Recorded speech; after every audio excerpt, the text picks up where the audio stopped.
Hi, I'm Chris Stewart, founder and educational consultant at Flipping the Focus. And it's here at Flipping the Focus where we endeavor to provide valued content and support to optimize your learning in your time and your space. In the last two episodes, you listened to me providing information about shifting from professional collaboration to collaborative professionalism. And collaborative professionalism embodies groups of educators collectively generating responsibility for students' success. And certainly a feature of deep collaboration is one where you see educators as being the drivers of their own professional collaboration.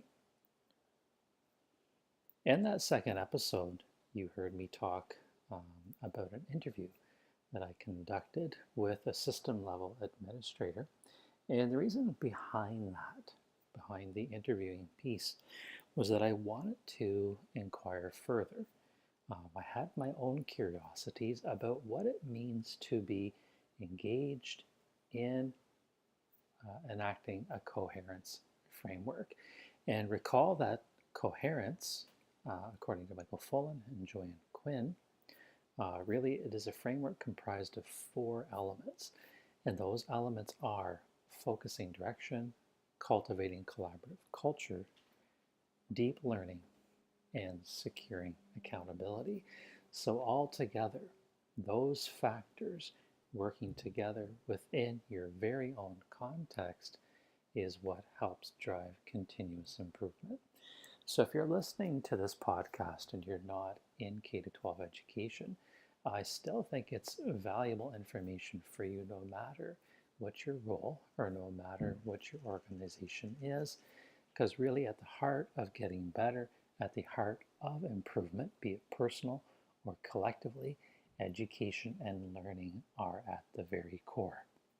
So again, I'm delving more deeply into understanding my own context and looking for examples to see how coherence is driving system level improvement in a variety of districts and in a variety of contexts.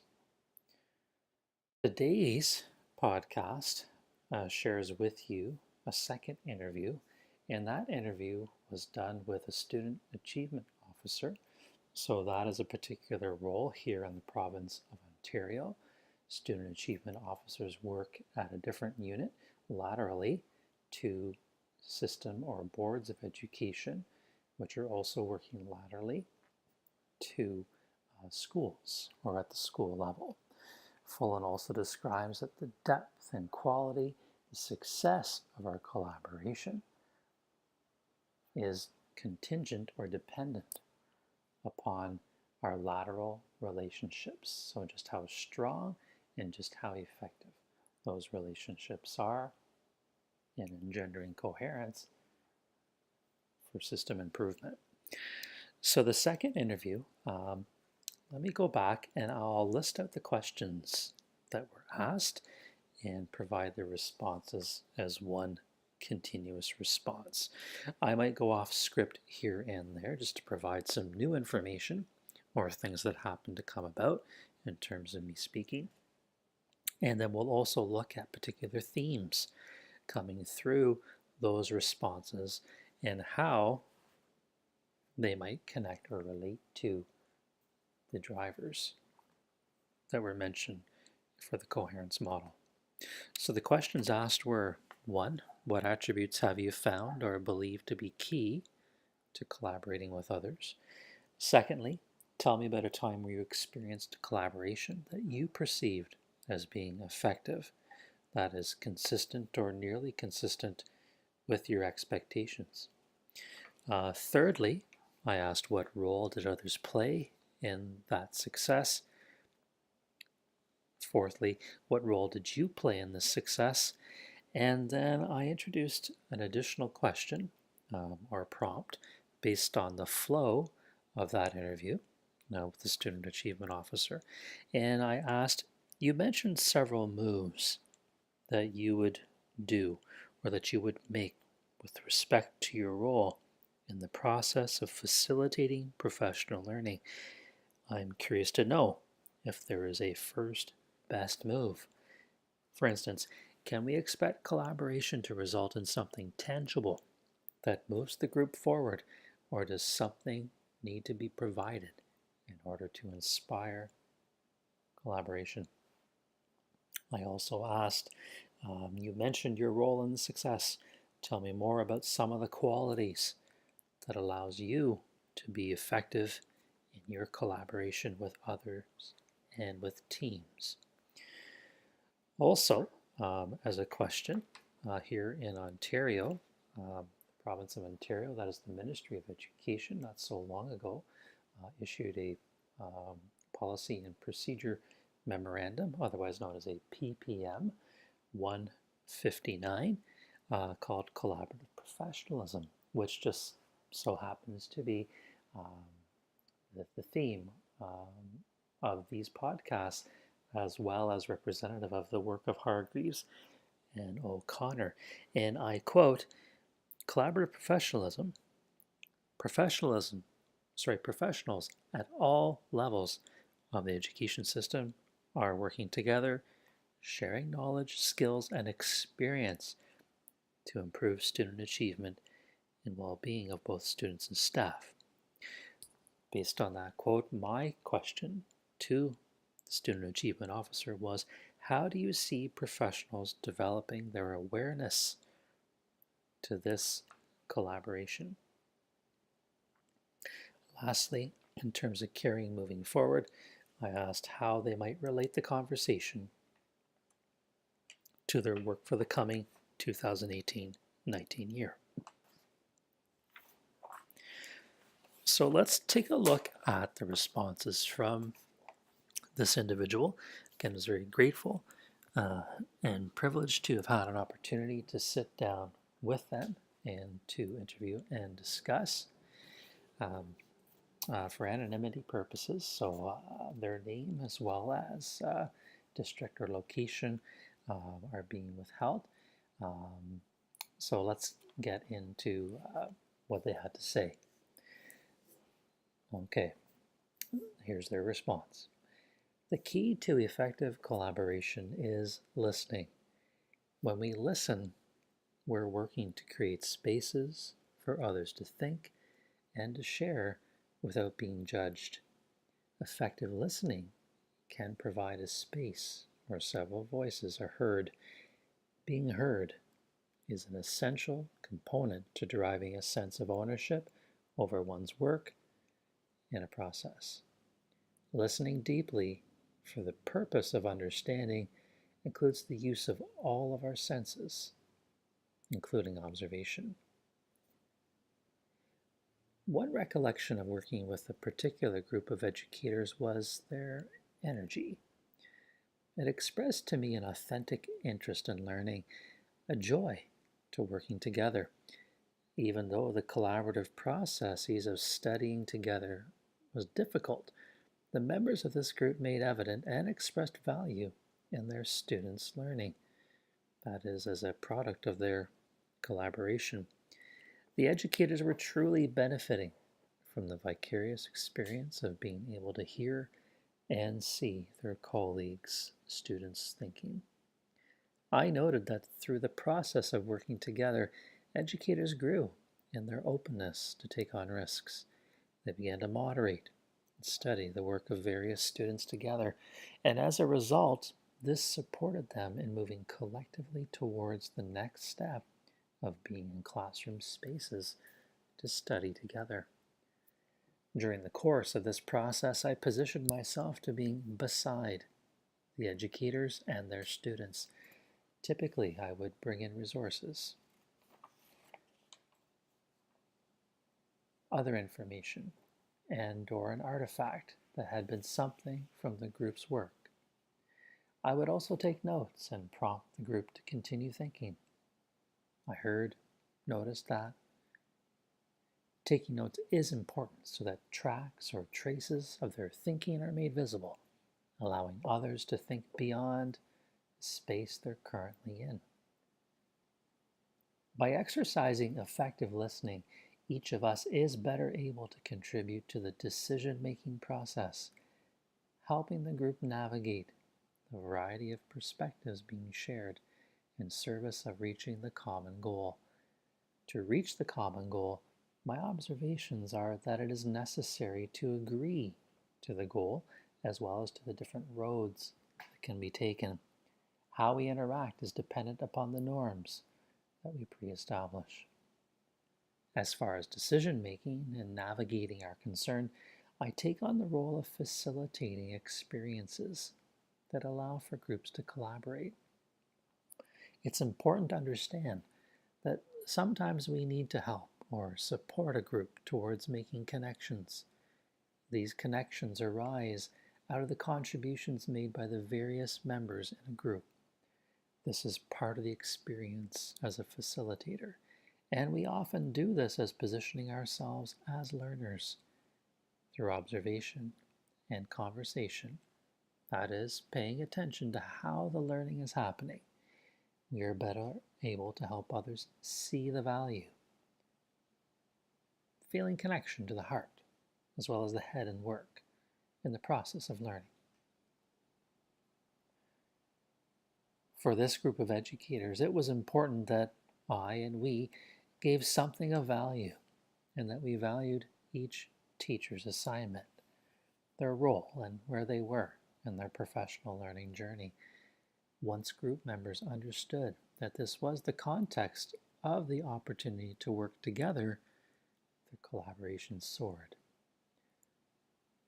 It's helpful to support a group, to consciously create the conditions for the group in order for monitoring the impact of their interventions and their decisions to be effective. To do this, you must treat it as a study, something that individuals can come to on their own. Currently, this PLC is working towards this, and to do so, they require in part the support of an individual who can help facilitate consistency in studying. This means that we work to develop a frame for monitoring through student experiences. That is, to see the growth in their efforts, to see objectively what is or isn't working. As I mentioned earlier, emotion is being aware of both the feeling and the thinking response, as getting a sense of a whole person. We can do this in a classroom space, that is, making visible what is or could be happening in these spaces. By doing this, teachers and students can then be in a learning zone, learning from and with each other. To do so requires being in the space together, being together with the purpose of learning and learning through collaboration, honoring the work that is also inherent in that process.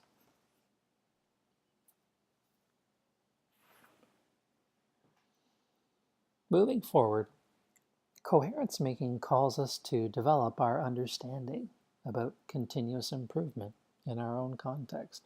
It really does present us with a unique opportunity to work collaboratively, especially here in Eastern Ontario.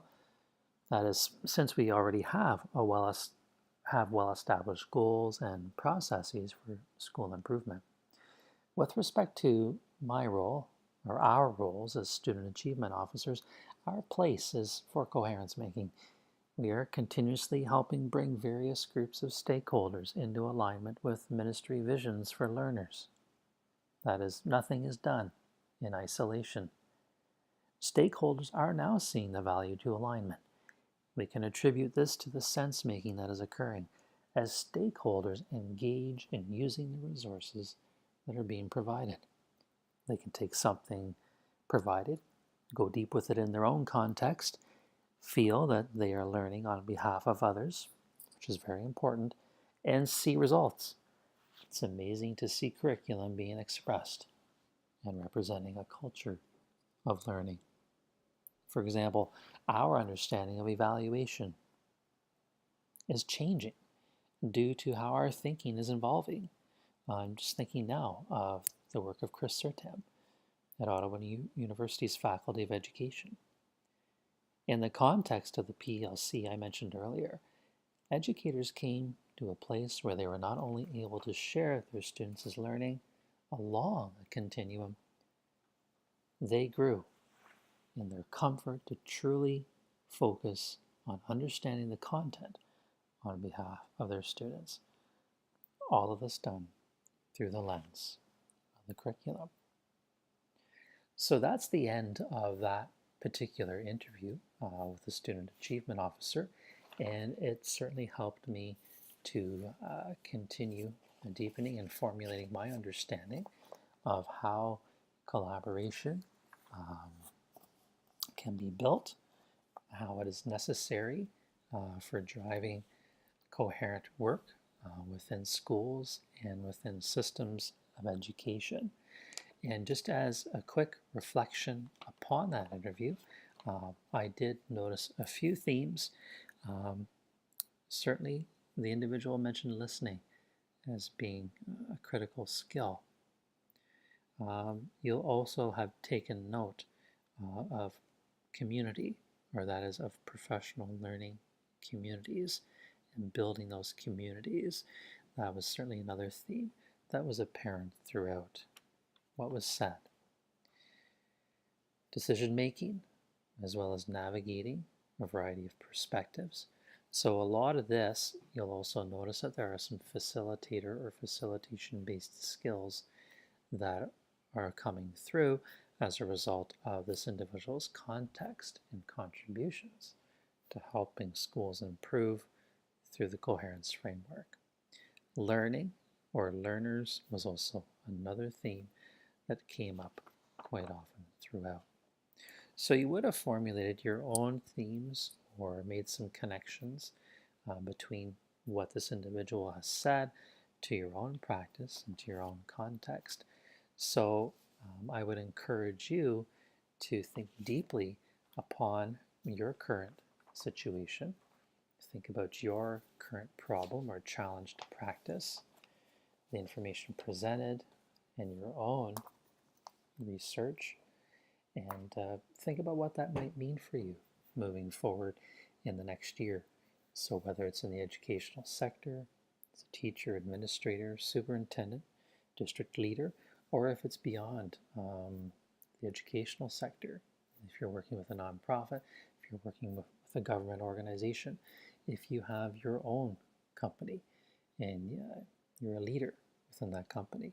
So I would definitely encourage you to deepen and take your learning to the next step. Of course, as mentioned in the beginning, flipping the focus, we do endeavor to provide you with valued content and support in your time and in your space. So if there's something that we can do here to help you recognize your own strengths and to help you formulate challenges to practice, problems of inquiry, and to help you in facilitating the learning and the processes about how to go about learning, we are certainly here to do that. So you can reach out to us through our Facebook account, or Facebook page at Flipping the Focus. You can follow us on Instagram at Flipping the Focus, on Twitter at Flip for Change, and also our website at flippedpl.ca. And at that website, you'll find a variety of resources as well as ways of contacting us. And you'll also see a history of a number of blog posts that were made, not only on this subject, but on the subject of educational leadership, and then also in terms of professional and collaborative inquiry that has and can be done within your own context. So I'm Chris Stewart. Thank you very much for listening, and we hope to hear from you. And episode 4, soon forthcoming, will also include work as well as reflection upon these interviews, and then new goals, or goals being set not only by myself, but in terms of where Flipping the Focus will be going in the coming year.